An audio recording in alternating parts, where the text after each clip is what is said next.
Hello, my name is Anthony Nastasi with Nectar the Vine. We put together this instructional video to help our sales rep successfully sell a product at events. Today we're going to go over how to get folks up to your booth while at an event. We're going to go over the product line, not every single product that we carry, but to point out some of the top sellers and things like that. We're going to go over some of our seasonal mixes, and then we're going to get into questions, typical questions that people ask while at events. So throughout the course of the years, we've developed new ways to pitch our product, and hopefully this is a good way for you to learn about the product line in more detail. So let's get started with how we best practices to get people up to the booth. So if you could imagine that you're at an event and you have patrons passing by the booth in front of you. We have a slush machine, which is not here right now, but we have a slush machine that we sample the product with. We typically sample a lot of times peach mango and pomegranate. So we, while we're at the event, we've learned it's best not to ask people if they would like to try a sample. Better so to tell them to come try one, in a nice and polite way, of course. So as people are passing by, oh, hey, come try a sample. That way they're more likely to come and grab it if it's in your hand. You have that sample in your hand. Hey, come try a sample. They come up to the booth and, they're like, oh, what is this? Oh, this is our peach mango or our pomegranate wine slush. And so as they're trying it, you ask them, have you ever had our product, or are you familiar with our product? And if they say no, then we kind of get into the details. So on the table in front of you, so this direction graphic is typically on the table in front of me. I'll pick that up. I always like to pick it up and show them. So, our product is very easy to make. So these mixes in front of you, these are our wine slush mixes. And this is how you make it at home. It's very simple. You take a bottle of dry white wine, equal parts water, in our mix. You dissolve that in a gallon Ziploc bag, and then you freeze it. About 5 hours in the freezer, it's going to slush up for you, and it's ready to serve. So I'll say, typically I like to wire whisk mine up before I serve it into a wine glass. Sometimes I'll place it in a blender, smooth it out real quick. Not necessary, but you could do that.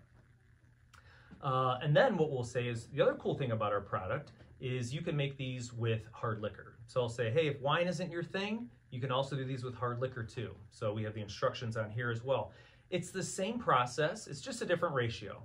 So you're gonna take a cup and a half of liquor, 4.5 cups of water, and our mix, again, put it in a gallon Ziploc bag, place it in the freezer. Once you've gone over those instructions, we always say, spike it how you like it. People like to hear that. Spike it how you like it. We have trademarked that, spike it how you like it.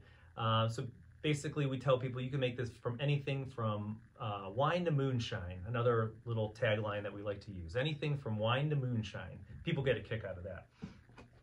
So then what I'll do is I've gone over the graphic instructions here, right? I've got the wine recipe and the liquor recipe. I've gone over that. I'll pick up a bag and I will go, I'll open it up and show them that the instructions are right on the label. So you could say the instructions that I just gave you are right on the label here. There's a wine recipe, there's a hard liquor recipe. We also give you the recommended types of wine on here as well, so there's no guesswork. And then you'll also, on the same tag, on the instructional tag here, you'll see that there's a single serving recipe, so that could be done in a blender, just single serving. There's an alcohol-free version as well. So if you get somebody up to the booth like, oh, I'm not a drinker, you could still pull them in and say that you can make our product without alcohol as well. While we're at the booth, when we're sampling, we do use this product. It's called Free. It's a non-alcoholic wine. So if somebody comes up to the booth and they say they don't drink, you could always say, we do sample our product with a non-alcoholic wine, and then they're likely to try it. One thing I will caution all of our reps on is we don't like to hand this out to children. We have banners behind us and in front of us that say wine slushies. So if you could imagine people that are passing by, you're handing a sample to a child, even though you mean well, it just does not look good. So we steer away from that. If a parent is adamant that little Johnny wants to try it, you could say, you know, I just need to hand it to the adult. So that's kind of how we circumvent that.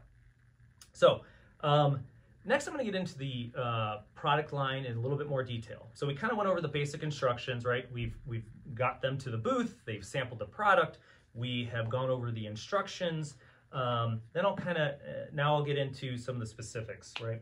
So we kind of talked about peach, mango, and pomegranate already. I will say what I'll say to people, generally speaking, we recommend a dry white wine for most of our mixes. The mix is sweet, so we recommend that dry wine to balance it out.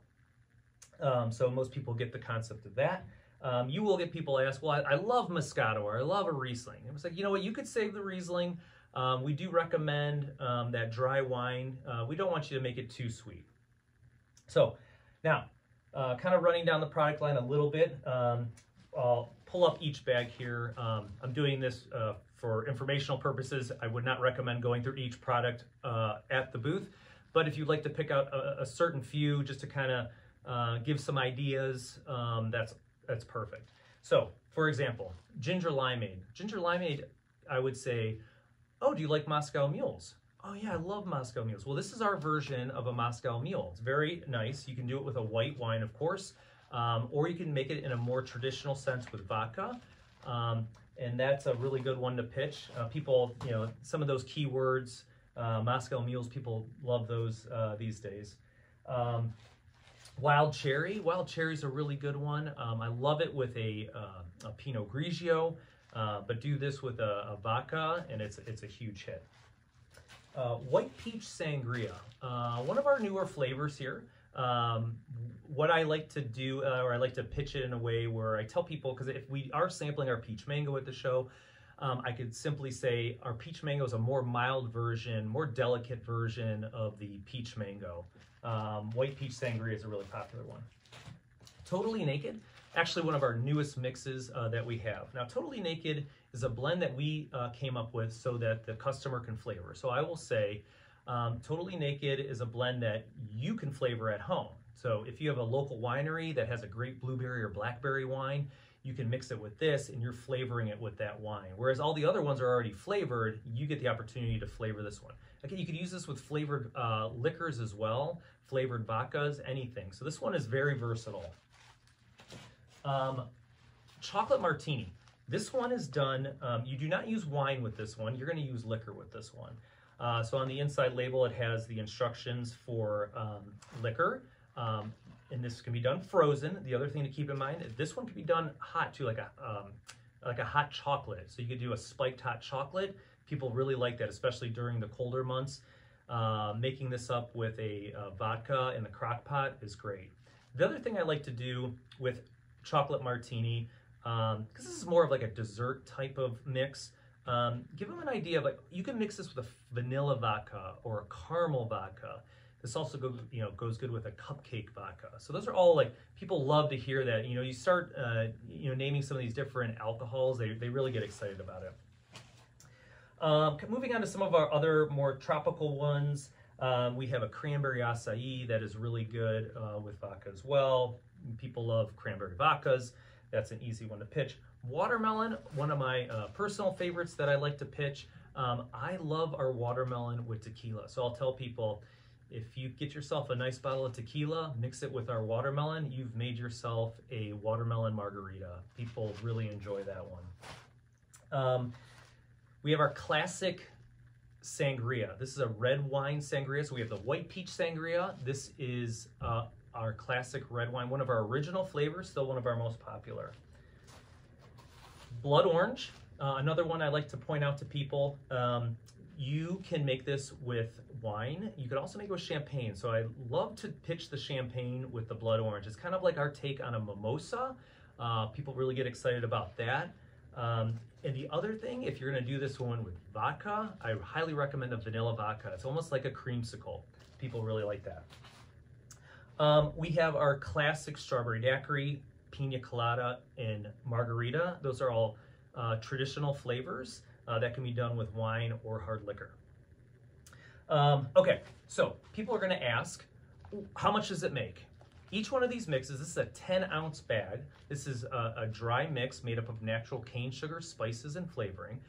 So people will, they'll ask from time to time, well, what's in the mix? And I keep it that simple. It's natural cane sugar, spices, and flavoring, and that's all I really say. If there any sort of allergies or anything like that, I always point them to the back of the tag, the nutritional facts and the ingredient statements on the back of each bag. So if there's, if they want to get in a little bit more detail, you can just point them there. So quantity. Each mix will make a half a gallon. That's 10 8-ounce servings. So I will say just that. Each mix makes a half a gallon, 10 8-ounce servings. So it is great for a party because that's a lot of product. People, we're going to go over pricing in a minute, but they go, oh yeah, that's quite a bit. And then they're like, well, that's a lot. You could say, well, it's fine. You could refreeze our product. So our product refreezes well. Just take it out of the freezer, almost like ice cream. Take a scoop out, serve yourself a glass, put the rest back in the freezer, save it for another day. It keeps in the freezer up to 2 months or more. It really doesn't go bad in the freezer. So whether you make it with wine or hard liquor, you're going to yield the same quantity at the end of the day. It makes the same amount. Let's see. Seasonal line. So we have a couple seasonal mixes that I'll go over with you. This is our warm mulling spice. This is really great to serve during the holiday season. People really like this one. This is one of our warm mixes. On the inside label, it gives you the instructions. You're going to make this with a red wine. So what I like, again, I'll pick up the directions here and I'll say it's very similar to the frozen version. You're just heating it up. So you take a bottle of wine, a bottle of water, and our mix. You just pour that in your crock pot and warm it up slowly. It's that simple. I always tell people it makes the house smell good. It's really nice for the holidays to serve at Christmas and Thanksgiving and all the holiday parties. Again, yields the same amount, about 10 8-ounce servings. So that's our red wine base.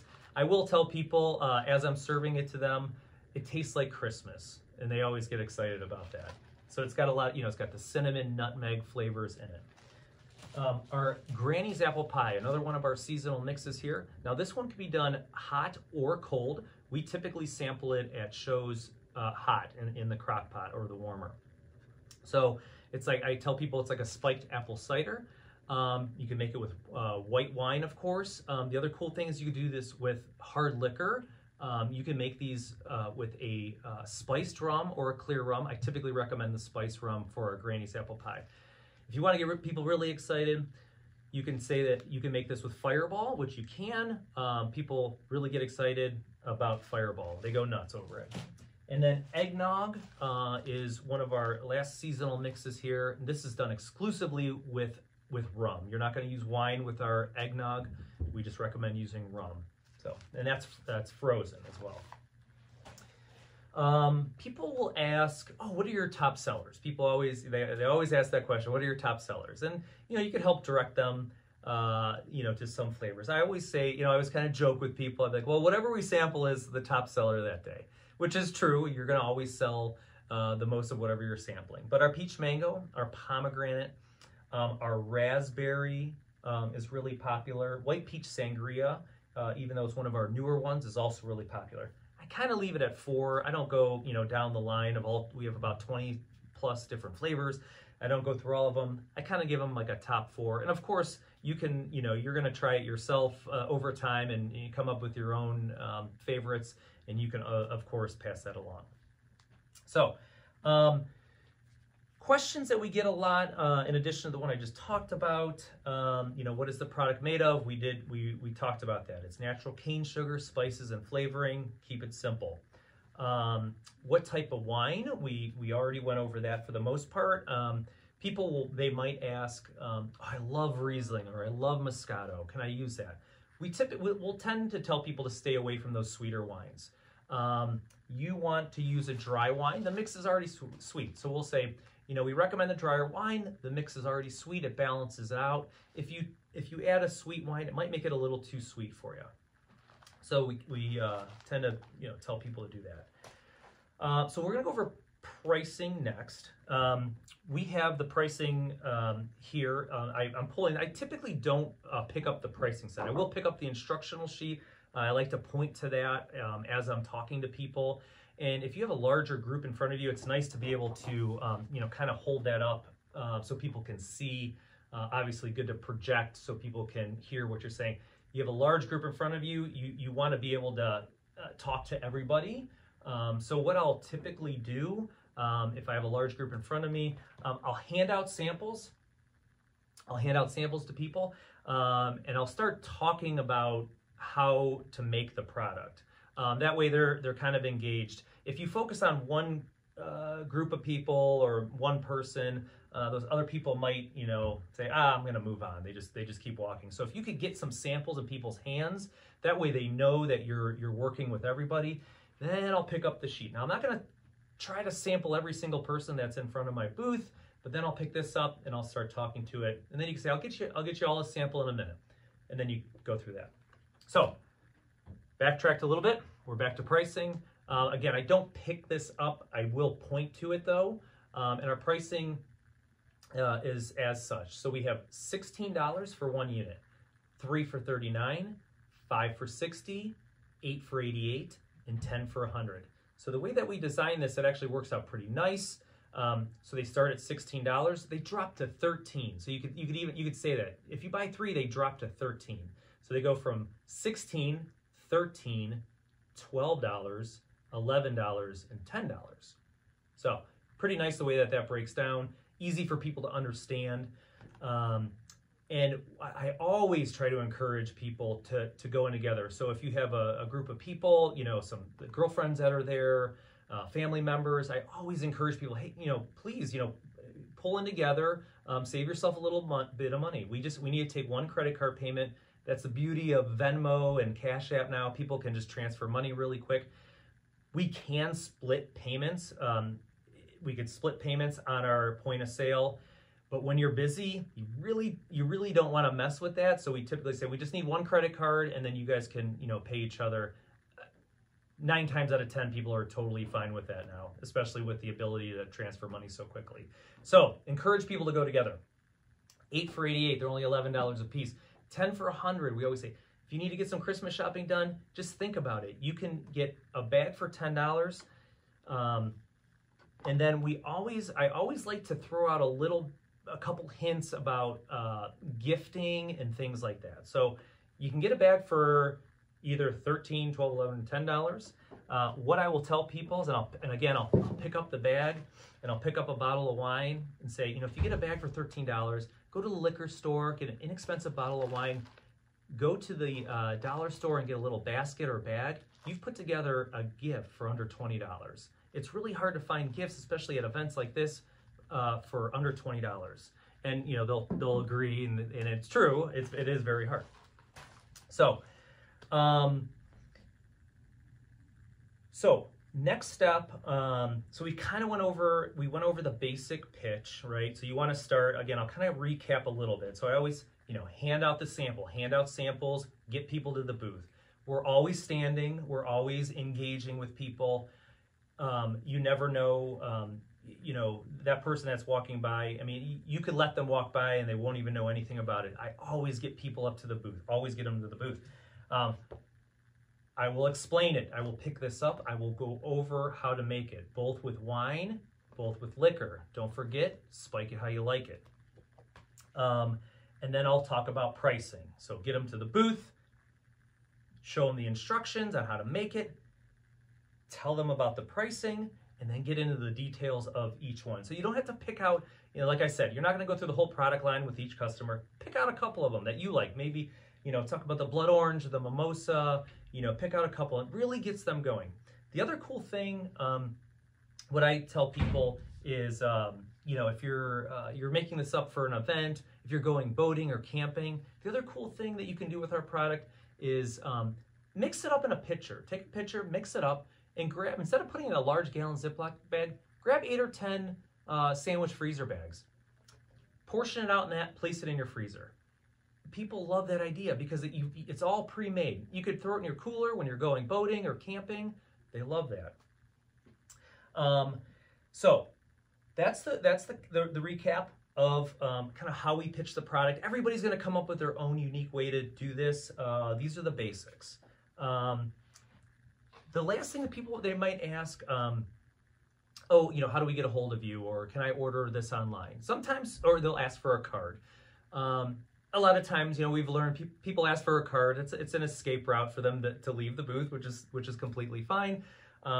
We don't hand out cards, but what we do is we have a QR code that people can sign up for our email list. Now, all of our reps, this would be their customers, and you have a tablet. You have a tablet here. It's a jot form, and what they do is they put in their name and their email, and that's it. And they get a link to 20% off. So what I'll do is if somebody is not, you could tell they're not interested in purchasing that day, you could then say, oh, we do have this. There is a QR code on here as well that they could scan with their phone if they would like. It would bring up this same exact form on their phone. I have learned that if you encourage them to just fill it out right then and there, they're more likely to actually complete the form. Whereas if they scan it on their phone, oh, they got it, thank you, and they walk away. But which is fine. This can also be done. We have printouts as well. If you don't want to use a tablet, you can use a printout. Again, they could just scan it on their phone. So again, so that customer would get 20% off their first online order. That commission also goes to the sales rep, and they get into our weekly email blasts. And yeah, so I think that is the basics of how we sell our product, good best practices. And I think that will do it for today. I appreciate you watching, and we will, as a follow-up, we will also send along some informational graphics, some images of the booth setup, so you can see what the booths, how we like to get the booth set up. We also have an instructional video on how to set up a booth. So thank you so much for watching, and we'll see you soon.